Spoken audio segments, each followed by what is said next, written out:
गाय का काम शुरू करना चाहते हैं तो आप इसके प्रॉफिट से जो है उसको आप चला सकते हैं। अगर कभी गाय के फार्म में आपको लॉस लग रहा है, इसका हैमर डाले थे और 4 साल पहले बायोफ्लॉक का काम शुरू किया। नमस्कार दोस्तों, पीके के डेयरी टेक्निक में आपका स्वागत है। मैं हूं प्रशांत। आज मैं बिहार के लखीसराय डिस्ट्रिक्ट के अभयपुर गांव में हूं। यहां एक डेयरी फार्म है जो कि पेशे से सॉफ्टवेयर इंजीनियर है और वो इंटीग्रेटेड फार्मिंग कर रहे हैं। सबसे खास बात ये है ब्रीडिंग पे काम कर रहे हैं। इनका फीडिंग है, क्या मैनेजमेंट है, किस तरह ये प्रॉपरली वे में काम कर रहे हैं, वो पूरी जानकारी दूंगा। इस वीडियो पे बने रहें। अच्छा लगे तो लाइक करें, सब्सक्राइब करें और शेयर करें। स्वागत है सर आपका पीके के डेयरी टेक्निक पे। आप हमें कैसे जानते हैं, थोड़ा अपने बारे में बताएं। एक्चुअली मेरा भाई सॉफ्टवेयर इंजीनियर है हैदराबाद में। जी जी। और वही बताया कि एक प्रशांत जी नाम के आदमी हैं जो बिहार के ही रहने वाले हैं और वो जो है टेक्निकली आपको जो है डेयरी फार्म में आपका सपोर्ट करेंगे। जी जी। और उसने ही आपका नंबर दिया तो मैंने डायरेक्ट आपसे बात की। अच्छा। और आपका वीडियो भी, बहुत सारे वीडियोस के बाद मैंने देखा तो मुझे बहुत अच्छा लगा कि क्यों ना हम प्रशांत जी से बात करें। अच्छा। और डेयरी फार्म में कैसे आगे बढ़ा जाए, उनसे कुछ सपोर्ट लिया जाए। तो आप थोड़ा अपने बारे में बताएं कि आपका कैसे ये जर्नी रहा। एक्चुअली 2009 तक हम हैदराबाद में सॉफ्टवेयर कंपनी में काम किए थे। उसके बाद वर्कलोड के कारण हम वहाँ से रिजाइन देके अपने गांव आ गए। और पैसे के अभाव में हम यहाँ पे जो है ट्यूशन पढ़ाना शुरू किए बच्चे लोगों को। जी जी। और उससे कुछ सपोर्ट मिलने के बाद जो है हम आगे पोल्ट्री का काम शुरू किए, बॉयलर पोल्ट्री फार्म। और 2-3 साल में उससे आगे बढ़ने के बाद जो है हम फार्मिंग भी करवाना शुरू किए और लोगों को, गांव के लोगों को। और धीरे धीरे करते करते फार्मिंग के बाद जो है हम फिश फार्मिंग भी शुरू किए। जी जी। और आज 1.5 साल हो गया जो गाय फार्म मैंने स्टार्ट किया। अच्छा, तो ये 1.5 साल का आपका क्या अनुभव रहा पशुपालन में? शुरुआत में तो बहुत दिक्कत आया, जैसे कि मेस्टाइटिस का प्रॉब्लम। उसके बाद दूध कम, गाय जो है दूध कम दे रही थी। तो वो सारा प्रॉब्लम को धीरे धीरे सॉल्व किया। जैसे कि मेस्टाइटिस के प्रॉब्लम में था क्या कि कोई भी दवाई जो था सटीक रूप से उस पर काम नहीं करती थी। तो कुछ गाय पालने वाले लोग हमें बताए कि गाय को मतलब कि खिलाने से पहले आप जस्ट मिल्किंग कीजिए, उसके बाद उसको खाना दीजिए। अच्छा, ये एक तो इस प्रोसेस को मैंने अपनाया और आज 6 महीने में सारा प्रॉब्लम, ये मेस्टाइटिस वाला प्रॉब्लम मेरे फार्म से चला गया। आपके पास टोटल अभी कितने एनिमल हैं? टोटल मेरे पास अभी 26 एनिमल है। अच्छा जी। उसमें मतलब मिल्किंग कितनी है और आप ब्रीडिंग पे काम कर रहे हैं? जी। तो वो बाछी कितनी आपकी तैयार हो चुकी है? लगभग टोटल 16 गाय है मेरे पास। और जो है 9 उसमें 9 या 10 और बच्चे हैं। 16 गाय में जो है लगभग 6 गाय मिल्किंग में है और 10 गाय जो है वो गाभिन है, जो लगभग 1 से 1.5 महीने में वो बच्चा देगी। अच्छा अच्छा। नहीं, तो ये ब्रीडिंग पे जो आप काम कर रहे हैं, इसमें आपको कैसे दिमाग में आया कि हमको ब्रीडिंग पे करना चाहिए और इससे क्या बेनिफिट आपको हो सकता है? ब्रीडिंग का सबसे बड़ा हमको बेनिफिट यही लगता है कि आगे भविष्य में अभी जो भी प्रॉब्लम हो कि गाय कम दूध दे रही हो, अभी हमारे फार्म में घाटा चल रहा है, जो भी प्रॉब्लम आए, लेकिन आगे भविष्य में 3-4 साल बाद आपको जो है, जब आपको हाई मिल्किंग एनिमल आपके पास हो जाएगी तो आपका सारा समस्या सॉल्व हो जाएगा। कुछ गायें तो आपके अंदर फार्म के अंदर है और कुछ बाछी जो है बाहर में है। तो 1 बाय 1 थोड़ा यहाँ बताएं। ये अपने फार्म की बाछी तैयार की हुई है ना? ये नहीं, ये जिस समय मैं गाय खरीद थी उसी के साथ ये बच्चा भी आया था। अच्छा। इसमें कौन क्या है इसके बारे में हमें कुछ भी आइडिया नहीं है। इसका रिकॉर्ड नहीं है। जी, इसका रिकॉर्ड नहीं है। हाँ। लेकिन अभी मेरे पास 4-5 जो है बच्चा आया है जो कि हैमर एवीएस का सीमेंट लगवाए थे। अच्छा। और उसमें 4-5 बच्चा जो है एवीएस का है। अच्छा। और डेनमार्क का है। हाँ। इस ढंग से हम 1.5 साल में ये 5 बच्चा हम अभी तक लिए अच्छा, हैं। ये जो गायें आपकी आई थी जो सब छोटी बाछी थी उस समय 1.5 साल पहले, अभी आकर के तैयार हुई है जी। इसमें प्रेग्नेंट हुई है या नहीं? जी नहीं, अभी प्रेग्नेंट नहीं हुई है। हाँ। लगभग 14-15 महीना का हो चुका है ये सब। अच्छा, अभी इस पे क्या कर रहे हैं आप? इसका जो अभी जो है प्रशांत जी से बात हुई थी इस बारे में कि केमिन कंपनी का एक रिप्रोमिन पाउडर है जिसका आप यूज कीजिए और 2 से 3 महीने में आपको रिजल्ट सामने आ जाएगा। अच्छा अच्छा।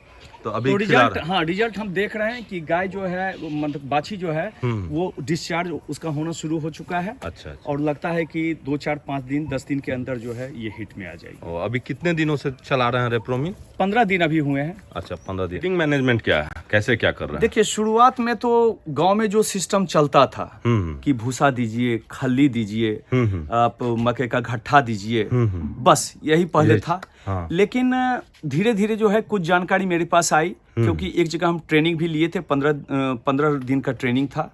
उस ट्रेनिंग के दौरान हमें बताया क्या कि आप आगे भविष्य में अगर बेहतर दूध लेना चाहते हैं तो आपको फीडिंग मैनेजमेंट सबसे जरूरी है। बिल्कुल। तो फीडिंग मैनेजमेंट में था कि जैसे कि मान लीजिए कि आप 100 केजी आप बना रहे हैं दाना, तो 100 केजी आप फीड जो तैयार कर रहे हैं तो उसमें 40, 30, 20 और 10 का रेशियो चलता था। तो 40 में आप मक्का ले लीजिए 40 केजी, 30 केजी आप उसमें सरसों का खल्ली लीजिए, 20 केजी सोयाबीन लीजिए। तो सोयाबीन को आप डायरेक्ट नहीं डाल सकते हैं क्योंकि सोयाबीन में कुछ ऐसा केमिकल टॉक्सिक मटेरियल होता है जिसको आप हीट अगर करते हैं तो वो टॉक्सिसिटी उसका खत्म हो जाता है, उसके बाद आप उसको यूज कर सकते हैं। तो 20 केजी आप सोयाबीन ले लीजिए और 10 केजी उसमें चोकर मिक्स कीजिए। अच्छा।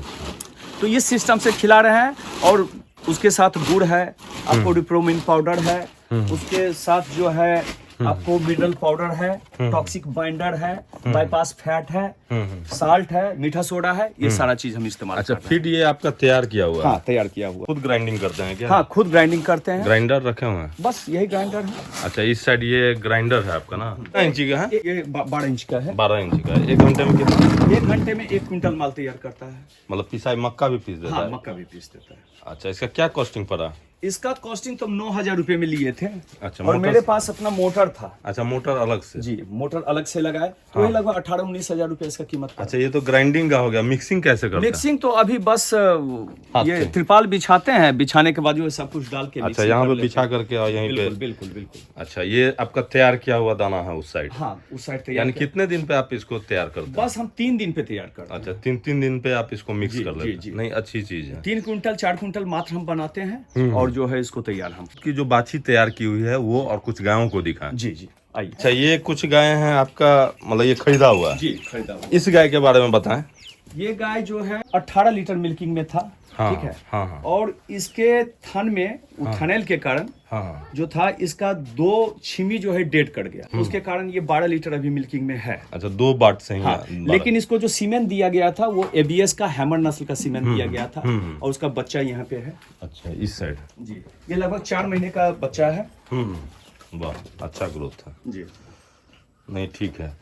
तो इसका ये एक बहुत अच्छा चीज आपको मिल गया। जी जी। और दूसरी और भी जो गाय हैं थोड़ा बताएं। ये भी खरीदा हुआ है और इस एबीएस का हैमर डाले थे और जिसका बच्चा जो है मेरे पास है, यहाँ अच्छा। पे है। ये बाछा है। अच्छा, ये बाछा है? जी, बाछा है, लेकिन सैक्स सीमेंट डाले थे। हाँ। सैक्स सीमेंट में 90% चांस बाछी का ही रहता है, लेकिन लेकिन हमको 4 में 1 बाछा आ गया। तो खैर वो भी बेहतर ही हुआ। मतलब ये भी हो जाता है कि बाछा भी आ सकता है? जी, बाछा भी आ सकता है। नहीं, ये अच्छी जानकारी दी है आप नए फार्मरों की, वो कंफ्यूज ना हो। जी, फिर ये गाय है, इसको भी एबीएस का हैमर ही डलवाए थे। अच्छा। और जिसका बच्चा जो है वो बाछी है। अच्छा। ये भी सीमेंट का और ही। ये आपका सैक्स सीमेंट का। जी, ये आपका अच्छा है। इसका क्या दूध कैपेसिटी है? इसका दूध का कैपेसिटी 28 लीटर का है। इसका तो लगभग 8 महीना हो गया अभी आए हुए। अच्छा। अभी भी लगभग 18-20 लीटर पे है। अभी क्या हीट में आ रही है? प्रेग्नेंट हो गई है? नहीं, प्रेग्नेंट नहीं हुए, वही तो इसको रिप्रोमिन करा रहे हैं। अच्छा, रेप्रोमिन शुरू किया है। कुछ इसमें डिस्चार्ज वगैरह? डिस्चार्ज नहीं है, लेकिन हिट में हल्का हिट में आती है। आ रही है, जी। शुरू हो गया। जी। ठीक है, अच्छा है, वो आ जाएगा हिट में। और गायों को दिखाएं थोड़ा। ये गाय देखिए, इस गाय का कैपेसिटी 22 लीटर था लगभग। हाँ। लेकिन मेरे भाई साहब इस पर हाइड्रोफोनिक सिस्टम यूज किए थे। अच्छा। तो हाइड्रोफोनिक सिस्टम में क्या हुआ कि इसके शरीर का सारा फैट गिर गया। अच्छा। जी। अच्छा। तो इसको जो है सर्रा नाम का एक बीमारी होता है, वो बीमारी पकड़ लिया। अब बीमारी पकड़ने के बाद जो है इसको पहले वाला सिस्टम मैंने फीडिंग मैनेजमेंट पे लाए, तो जो है धीरे धीरे जो है ये मेकअप कर रही है। अच्छा जी, अभी ये लगभग 14 लीटर दूध पर है। और इसका क्या प्रेग्नेंट है या नहीं, प्रेग्नेंट है, इसी का बच्चा। अभी प्रेग्नेंट हो चुकी है? जी नहीं, बाछा था, वो 60 से पाल खाया था। अच्छा जी, 60 से पाल खाई थी, जिसके कारण जो है उसका बच्चा हाँ। नहीं, इसका ऑर्डर वगैरह तो ठीक है। जी, ठीक है। अब ठीक हुआ। और ये गाय का? ये गाय जो है इसको भी थनैल का प्रॉब्लम आया था। जी, तो इसका भी लगभग एक जो है निपल इसका सूख चुका है। लेकिन इसमें जो सीमेंट पड़ा है, ये सीमेंट है डेनमार्क 40-127 का। लगभग 7 महीना की गाभिन है। इसको भी बचाते बचाते बचाए हैं। अच्छा। ये भी मरने के कगार पे था। मतलब ये सब स्टार्टिंग में जो आपको स्टार्टिंग में जो प्रॉब्लम आया, जी, सबसे बड़ा प्रॉब्लम। और उधर जो कुछ गायें हैं, ये लगभग 6 महीने पहले ये गाय हम खरीदे थे, दोनों गाय। अच्छा और 6 महीने जो ये लाए और थे वो। गाय जी, हाँ। उसके साथ ये बच्चा आया था। अच्छा नस्ल तो HF ही है, हाँ। लेकिन कौन सा है ब्रीड ये हमें पता नहीं। अच्छा अच्छा। तो ये गाय सब आप कहाँ से लिए थे सर? सब खगड़िया से लाए थे। मतलब खगड़िया और टोटल गाय जो भी बेगूसराय। परचेज जी जी जी। खगड़िया और बेगूसराय। हाँ हम हाँ। गए कभी नहीं, हाँ। बस ऑर्डर दिए वो लाके। अच्छा, मतलब कोई अपने परिचित थे? परिचित नहीं था, एक बार पहली बार उसके पास गए थे, उसका हमको बातचीत करने का तरीका ये सब कुछ बहुत बेहतर लगा, और हम उसको गाय लाके देता था तो हम उसको पैसा दे देते थे। जी। चलिए, यहाँ पे जैसे अभी फीडिंग का तैयार किया जा रहा है, इसमें क्या ग्रीन पाउडर और भूसा ग्रीन पाउडर और भूसा दोनों को मिक्स कर देते हैं? एक्चुअली अभी जो है आज के डेट में भूसा का बहुत ज्यादा कमी है चारों तरफ। हाँ, जी। हाँ। तो ग्रीन पाउडर का ज्यादा यूज कर रहे हैं, जिसमें कि ज्वार और बाजरा है। जी। और इसके साथ 2 है तो उसमें हम 1 kg मात्र भूसा का यूज कर रहे हैं। अच्छा अच्छा। हाँ, और जो फीड इसको देते हैं वही फीड देते हैं, थोड़ा सा मिक्स करके। अपना बनाया हुआ जी। है। अच्छा, नहीं बॉडी वेट भी अच्छा गेन किया हुआ है, छोटी होगी तभी लाया हूँ। जी बिल्कुल, 1-2 दिन की। तो ये मिक्स कर दिए और बस इसके आगे में रख देंगे, खा लेगी ना? बिल्कुल बिल्कुल बिल्कुल गाय सबका भी इसी तरह मिक्स करके बिल्कुल देते हैं। बिल्कुल और ड्राई सूखा खिला। बिल्कुल ड्राई। पानी 24 घंटा का है। पानी तो 4 टाइम दिखाते हैं उसको, ओ, लेकिन अगले साल हम ओपन सिस्टम कर रहे हैं इसको। अच्छा। पूरा गाय खुली हुई रहेगी और जो है अपने मन से खाना खाएगी और पानी पिएगी। जी जी। अभी गाय बच्चा देने वाली है क्या? नहीं जी नहीं, अभी 2 महीना के बाद ही सारी गाय बच्चा देगी, लगभग 9 से 10 गाय उस बच्चा पे आप देगी। क्या करने वाले हैं? उस पे हम ट्रांजिशन और पोस्ट ट्रांजिशन यूज करने वाले हैं। अच्छा, जो हम लोग जो बना रहे जी हैं, जी जी मतलब खुद से फीड बना जी जी जी। नहीं, ठीक है, अच्छी बात। इंटीग्रेटेड फार्मिंग कर रहे हैं और किस लेवल पे कर रहे हैं, तो हम इनके पोल्ट्री फार्म में आए हुए हैं, वो भी आपको दिखाते हैं। अनुभव बहुत ही अच्छा है, तो इससे एक छोटा सा मैसेज लेंगे जिससे आपको कुछ सीखने को मिलेगा। जो अनुभव है इंटीग्रेटेड फार्मिंग का, जिसमें से आप जो पोल्ट्री जो लिए हुए हैं, तो ये पोल्ट्री का लगभग अच्छा खासा अनुभव है। जी। कोई भी नए पशुपालक या कोई भी फार्मर अगर इंटीग्रेटेड फार्मिंग करना चाहेंगे तो इसका क्या बेनिफिट? साल से हम पोल्ट्री का काम कर रहे हैं, और इसमें हमको घाटा भी लगा और मुनाफा भी हुआ। लेकिन इतना मुनाफा हुआ कि आप इससे अगर कोई दूसरा काम गाय का काम शुरू करना चाहते हैं तो आप इसके प्रॉफिट से जो है उसको आप चला सकते हैं। अगर कभी गाय के फार्म में आपको लॉस लग रहा है तो आपको ये जो है मतलब कि आपको जो है सपोर्ट कर देगा। नहीं तो सपोर्ट करेगा, तो कोई भी जो नए अगर फार्मर स्टार्ट करना चाहेंगे, अगर वो पशुपालन स्टार्ट कर दिए, तो कैसे कैसे स्टेप बाय स्टेप उनको इसमें जाना चाहिए कि मुर्गी पालन या मछली पालन करना चाहिए? अगर कोई भी मतलब कि गाय का काम शुरू किए हैं, पशुपालन किए हैं, तो उस हम कहेंगे उस किसान से कि इससे पहले आप पोल्ट्री का काम शुरू करें। अच्छा जी, आप 1000-1500 पोल्ट्री का काम शुरू करें, 1500 मुर्गी पालें, और जो है उसके सपोर्ट से आप गाय का काम जो है आपको आसान हो जाएगा, उसमें आपको लॉस तब दिखाई नहीं देगा। ये आप सिर्फ सोनाली पे काम कर रहे हैं? जी नहीं, हम बॉयलर पे भी काम कर रहे हैं, सोनाली पे भी काम कर रहे हैं, और एक्चुअली मेरा जो काम है एक डीलरशिप का काम है। अच्छा अच्छा। इसमें फार्मर को हम, जो फार्मर डूब रहा है, जो किसान के पास पैसे नहीं है, हम उसको चिक्स देते हैं, फिट्स देते हैं, और देने के बाद जो है उसको पूरी तरह से सपोर्ट करते हैं और वो आगे जाके खड़ा हो जाता है। मछली पालन का जो आपका अनुभव है, थोड़ा सा वो भी शॉर्ट में बताएं। जी, मछली पालन तो सबसे बेहतरीन चीज है। आपको उसमें टाइमिंग तो लगभग 8 से 12 महीने का लगेगा, लेकिन उसमें आपको प्रॉफिट जो है ऐसे पशुपालक होते हैं जो इंटीग्रेटेड फार्मिंग करना चाहेंगे, उनके पास बहुत ज़मीन नहीं होगा, अगर वो मुर्गी पालन कर लिए, गाय पालन कर लिए, लेकिन मछली पालन करेंगे तो कैसे करना चाहिए? क्योंकि आपका जो बायोफ्लॉक का अच्छा एक अनुभव है, तो उसके बारे में बताएं कि उससे क्या बेनिफिट है या नुकसान हो सकता है। देखिए, एक्चुअली हम आज से 4 साल पहले बायोफ्लॉक का काम शुरू किए थे। हाँ हाँ। और इसमें हम पूरी तरह से जो है इसको ढूंढना शुरू किए कि कहाँ हमको इसमें प्रॉफिट होगा, लेकिन हमको आज तक जो है उसमें प्रॉफिट का कोई भी ऐसा पॉइंट नहीं मिला कि उसमें प्रॉफिट दिखाई दे। तो बायोफ्लॉक में सबसे बड़ा प्रॉब्लम इशू था कि इसमें ग्रोथ का इशू था, इसमें मछली का वृद्धि होता नहीं था। अच्छा। उसके वजन में कोई अंतर नहीं आता था, और दूसरी बात कि उसका मोर्टेलिटी रेट बहुत ज़्यादा जाता था। तो हम क्या किए कि उसको कन्वर्ट कर दिए, बायोफ्लॉक को पूरी तरह से हटा के उसको कन्वर्ट कर दिए पॉन्ड कल्चर में। अच्छा अच्छा। जी, पॉन्ड कल्चर हम आज लगभग 3 साल पहले से 4 साल पहले से कर रहे हैं, और उसमें अच्छा खासा फायदा है। अच्छा। तो इसलिए किसान भाइयों को हम यही सजेशन देंगे कि आप बायोफ्लॉक की तरफ कभी मत जाएं। अच्छा अच्छा। अगर जाना है तो पोल्ट्री में आप चले जाइए, जाना है तो आप डायरी में चले जाइए, जाना है तो आप फिशरी में चले जाइए। हाँ, हाँ। तो फिशरी में बायोफ्लॉक में कभी मत जाइए। ये फार्म हाउस में आए हैं, बहुत सारे पेड़ देख रहे हैं, नया नया वृक्ष लगाए हुए हैं। बहुत सारे लोग इसे काट रहे हैं, हटा रहे हैं, आप लगा रहे हैं, इसका क्या कारण?